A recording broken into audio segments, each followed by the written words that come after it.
This would be the third season that we had hunted this particular farm here in southern Illinois. And the previous 2 seasons we had learned a lot about the farm and deer movement. But this past summer was a lot different for us. First of all, there were no crops planted on this farm this year. Through circumstances beyond our control, it just didn't happen. And then between work and family, and I coach youth baseball, I literally did not get a single camera, put out this year. And so we were going into this season kind of blind.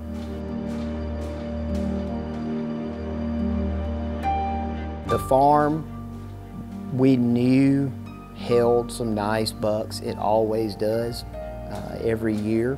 It's just in a great area.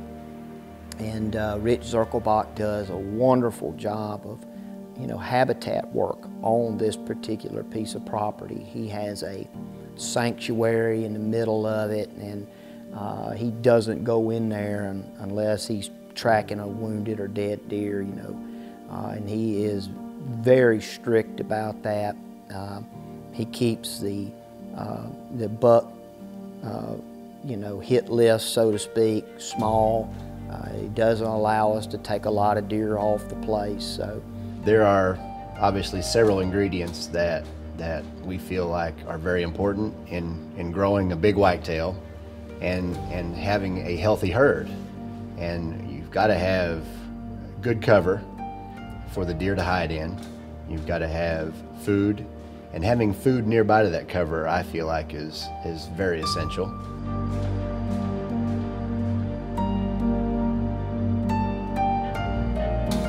You got to have water sources, and another thing that a lot of people don't really take into consideration, and we've had our problems with it in the past, is predator management.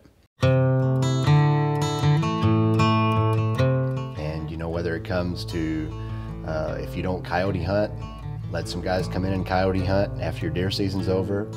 Even get a trapper if you need to. But I think that's one of the things that's going to happen is if you're going to provide an environment for whitetail, especially areas we designate as sanctuaries, then that's going to create a perfect habitat for predators too, coyotes, bobcats, and you've got to be aware of that when you're setting up those areas. Common question that I get asked from friends, neighbors, and anybody else that knows that I'm excited about management for whitetails is, what are the keys to management? And every place is totally different, and there's just no cookie cutter approach to whitetail management. I think every farm someone needs to sit down with somebody that knows a little bit about looking at aerial photos. And you can tell a lot from an aerial photo, and you can really tell just from looking at that the travel patterns, travel routes that the deer will use. This season, Save the Habitat, Save the Hunt is brought to you by Mossy Oak, the official camo of the NWTF. Benelli, performance worth the price. Bass Pro, your adventure starts here. Browning, the best there is. Savage, the best idea in firearms since the Second Amendment. Mossberg, American built, American strong. Sig Sauer, world renowned. And by Weatherby, inspiring the dreams of hunters and shooters since 1945.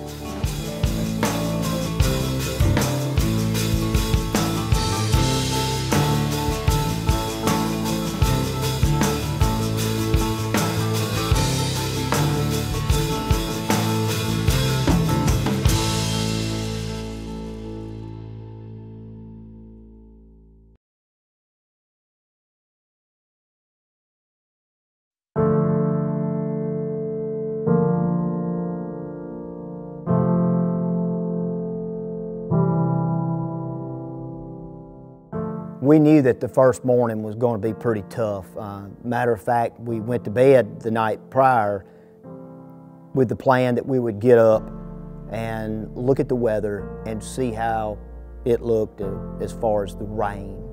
And when we got up, it was just mist and rain, but the wind was blowing, and you know, we're excited to get in the tree. I mean, it's the rut, and anything can happen. And like the old saying goes, you'll never know what happens sitting on the couch. So we got our gear together, we go in, and sure enough, it continues to mist and rain off and on, but the wind just kept picking up and kept picking up.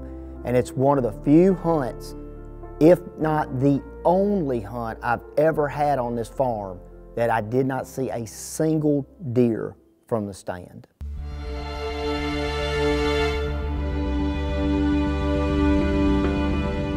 And by that afternoon, that front was beginning to try to move out. It was still overcast, the wind was still blowing a little bit, but the rain had quit. And that afternoon, that hunt really confused me. I mean, based on what I had seen the first afternoon, glassing and scouting and watching bucks, bumping some does around, that afternoon made me question where we were in this rut. We weren't there long, and we started seeing these big groups of does, family groups, and I mean, looked like 3 and 4 years worth of does still together.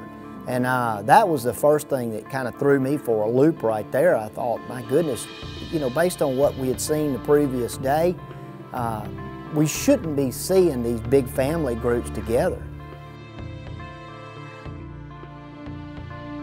Later on, I look up, and here we've got a group of bucks together.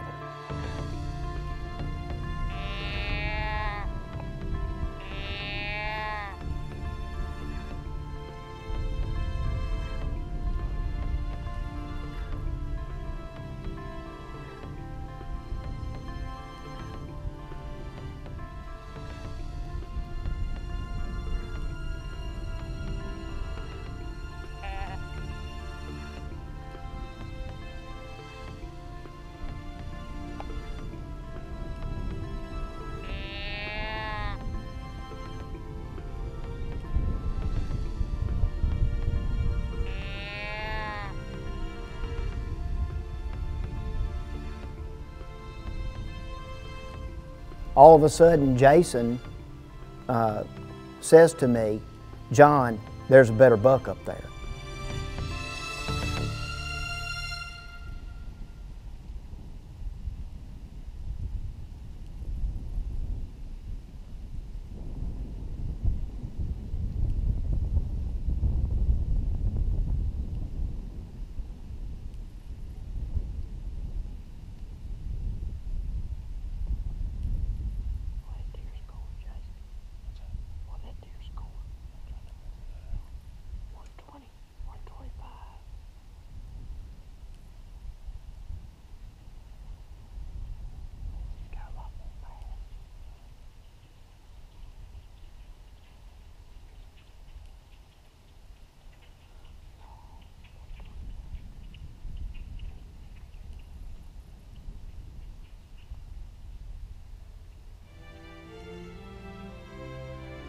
When a deer that size comes at 50 yards or 55 yards or whatever it is, and I don't feel comfortable with that shot, I really don't have any regrets whatsoever. I simply don't, because I know I'm not going to spook that deer. I had the wind just right.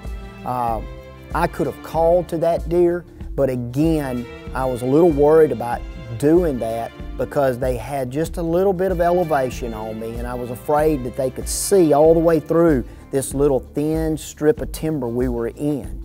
And I didn't want him to look down there, not see anything, and become suspicious or get spooky off that. So at the end of the day, and believe me, over the years I've had this happen quite a bit where I've let these deer walk.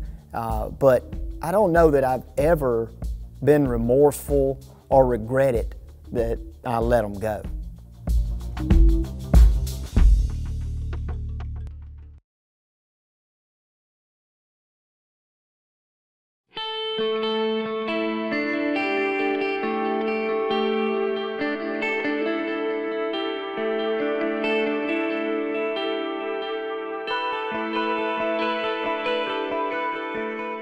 There was a certain area on this particular farm that I knew I wanted to look closely at.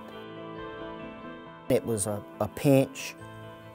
It was one of those real classic kind of Midwest areas where you had a little bit of timber with some crop fields around it. And actually went in there after hunting one morning. I'm glad to see this front has finally come through. The last 2 or 3 days kind of stalled out, been rainy and kind of warm actually, but it's cooled off now. Just, this is a spot that we haven't had a set in, and it's pretty, it's really kind of a classic pinch is what it is, but it's got some other characteristics to it that are pretty exciting. It's got a cut cornfield out here to the east, and then to the south it's still got standing soybeans. And it's just an area that I've wanted to come in for a couple of years now and take a look at.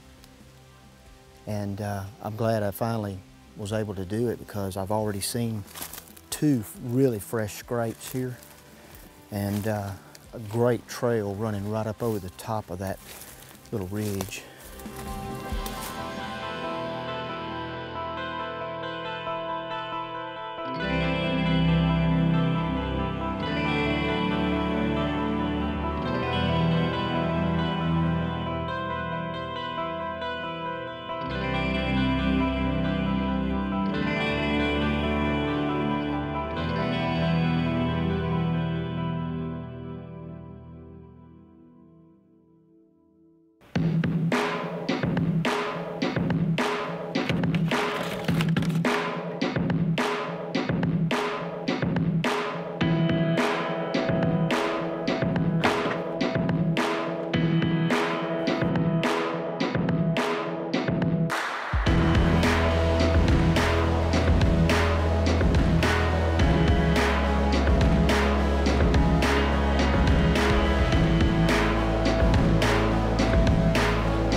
It's November the 8th, and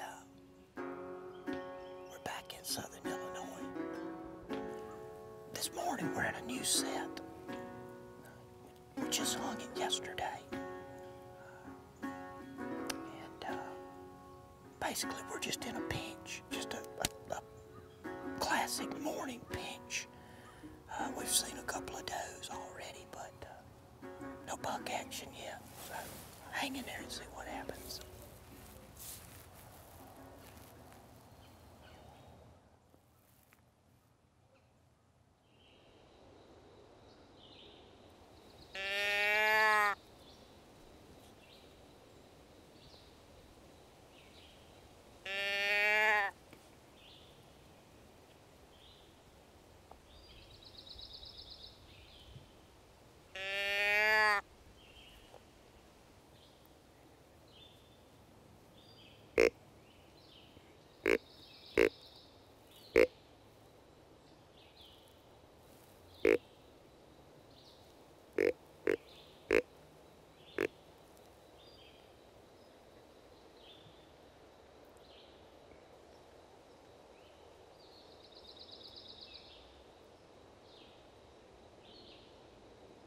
all of a sudden, I heard Jason say, "Buck, buck, buck, buck." I knew this deer was close by the way Jason was acting, and so I just trying to get my bow as quickly as I can, get my release hooked on, and when I turned around, there is definitely a mature buck standing in the trail, and I know immediately that I'm going to shoot this deer.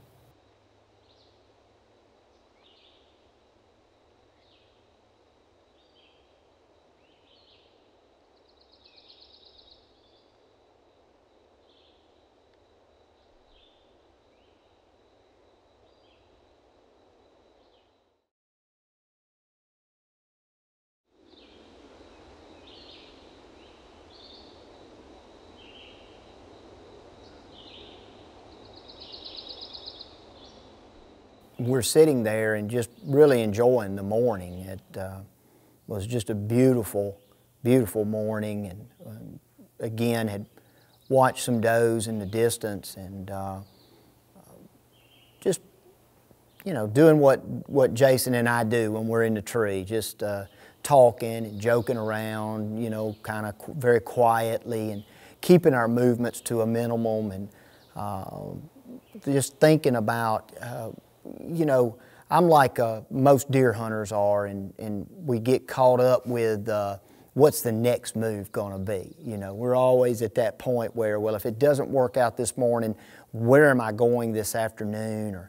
Or do I need to move a stand somewhere? Do I need to trim some limbs? Do I need to do this? You know, so your mind's always, you know, working. And just all of a sudden, I heard Jason say, "Buck, buck, buck, buck."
That is an old warrior right there.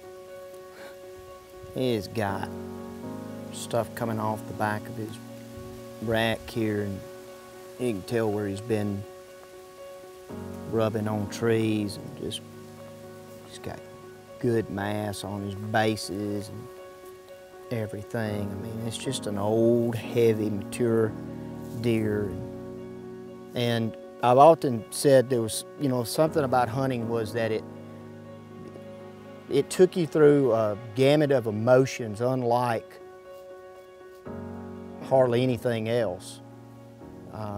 And I think for me right now, personally, that's what's going on. I mean, so excited about, you know, that the deer coming in, surprising us the way it did, and coming to a call. And I've been a member of the National Wild Turkey Federation since the early 90s, long before I ever went to work there. And before that, I was a deer hunter. And just like all those Turkey Federation members, we just don't turkey hunt. We deer hunt, we duck hunt, we rabbit hunt, quail hunt, dove hunt. But more importantly, those NWTF members are concerned about the habitat the improvement of habitat. They want to make things better on their property.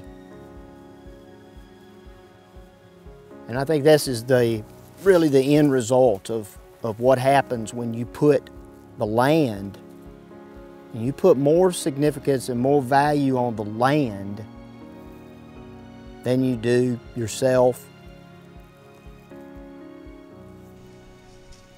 This is what you wind up with. I can't thank Rich Zirkelbach enough. He's an NWTF member who absolutely lives this. And just to spend time with him and watch the way he manages his herd. And I tell you, there's not a lot of things that make me feel better than when I kill a deer and Rich comes up and says, that's the kind of deer that we're looking for.